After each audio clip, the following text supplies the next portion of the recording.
who's an independent economist. He joins us on the show from Hong Kong. Enzio, to begin with, tell us what your expectations are from the upcoming budget in India. I think that they will have to stimulate somewhat because, as we all know, that recent quarterly growth figure was down year on year.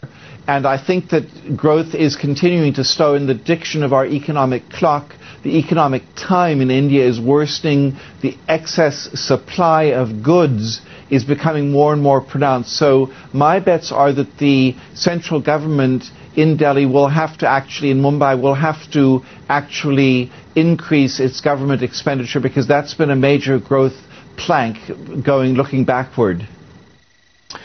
And Enzio, how are you viewing money flows into India, and how do you believe that's going to impact the markets here? I think that liquidity flows will continue drying up.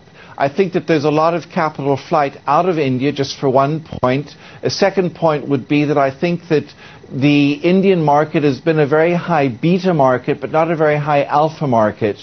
What I mean by that is that it's been performing all right in line with bubbling global markets, but it hasn't really outperformed to the extent that one would have hoped because of the slowing growth. So my guess would be that you will find less and less liquidity inflows coming in, not only because of the stock market outlook, but also because foreign direct investment will be slowing, as it has because of the corruption and because of just this endemic inefficiency in the Indian system itself. And so my guesses are less capital inflow. That, of course, implies a weaker rupiah, and that should help the exporters in India. Hi, Enzio. Afternoon. Wanted to know that with respect to the Indian region, any sectors that you find attractive at the moment? Crazily, I'm still very much keen on the basic materials sector. I'm keen on basic materials because if it's true that the government comes in with a wildly stimulatory budget come the middle of March, then I think that the government will initiate a lot of road projects, a lot of building projects, very Keynesian-style economics, and that should help the building materials sector, which, of course, has been outperforming of late very, very strongly. But I also think that other sectors like healthcare, consumer goods that haven't been performing so well, they also offer quite a bit of value. And indeed, even that underperformer telecoms, if you can find well-valued companies, then those stocks in that sector should also do quite well. And if we were to deviate from the Indian region and focus on the Eurozone, with the LTRO2, the ECB has handed a combined $1 trillion to banks in Europe since last December. But is the main problem with the Euro crisis that of liquidity? And doesn't the problem run far deeper than that, according to you? The problem runs much more deeply than just injecting a little bit more money. Just to clarify, the net injection of cash on the 29th of February was about 312 billion euros. So it wasn't as much as that 1 trillion figure that is used in the press. That is a gross figure that includes, of course, the December LTRO1 figures on a gross basis. That notwithstanding all that technical gibberish, the key point is that the banks are using this in order to conduct carry trades. They're getting cheap loans from the ECB and they're buying government bonds. They are not really lending into the real economy, and that's the snag in the whole equation. Right. Now, Enzio, while the LTRO does take a lot of risk off the table for now, doesn't it simply buy time for policymakers in the EU? And given the bickering that we've seen in past months between politicians, would you say the more important issue now is how politicians use the time that they've bought? Absolutely. The issue is really how the politicians use this time, because the ECB's LTRO actions are nothing more than mega band-aids. They are simply there to help try and heal some wounds, but only the politicians can do that. Now, having said that, the politicians are increasingly clashing with the voters, with the people who have elected them into office. And what I am beginning to see, having lived in Germany for many years myself, is an increasingly disgruntled electorate fighting the politicians. The politicians are listening more and more to Brussels, but the electorate is listening more and more to its own vested interests. The Germans are fed up with having to pay for Greek debt.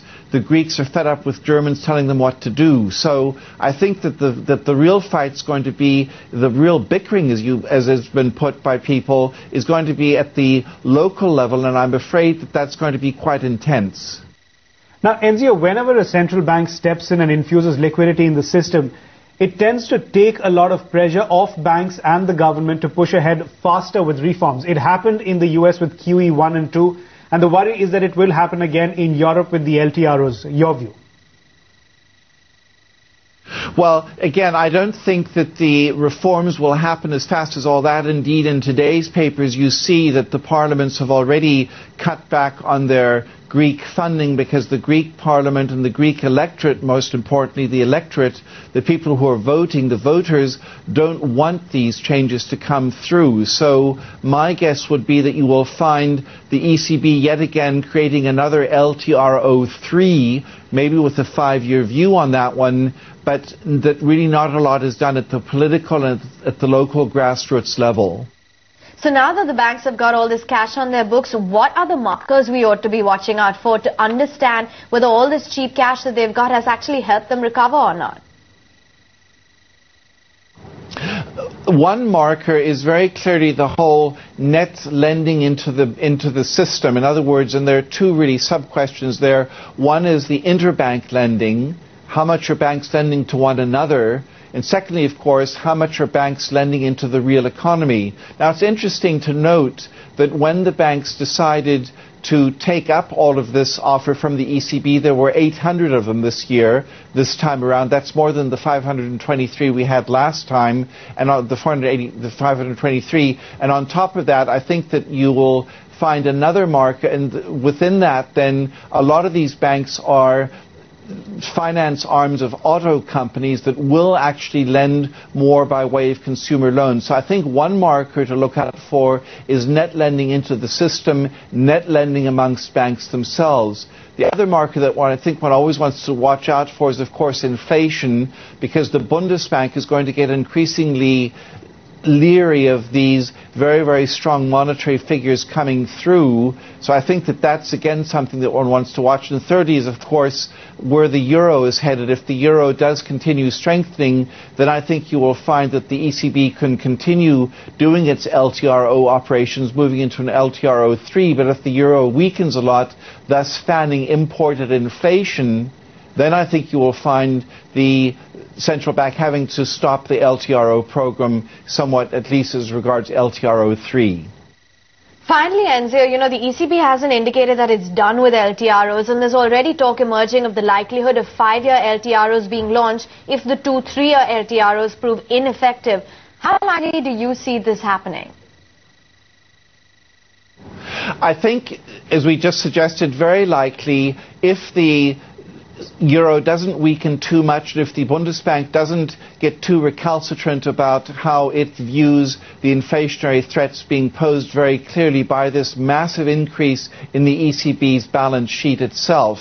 Now, having said all of that, I think that there will be very strong political pressure, again, because, as we were suggesting before, the politicians won't reform because the voters don't want reforms, especially in the southern European states, particularly in Greece, but also to a degree in Spain, maybe a little bit in Italy.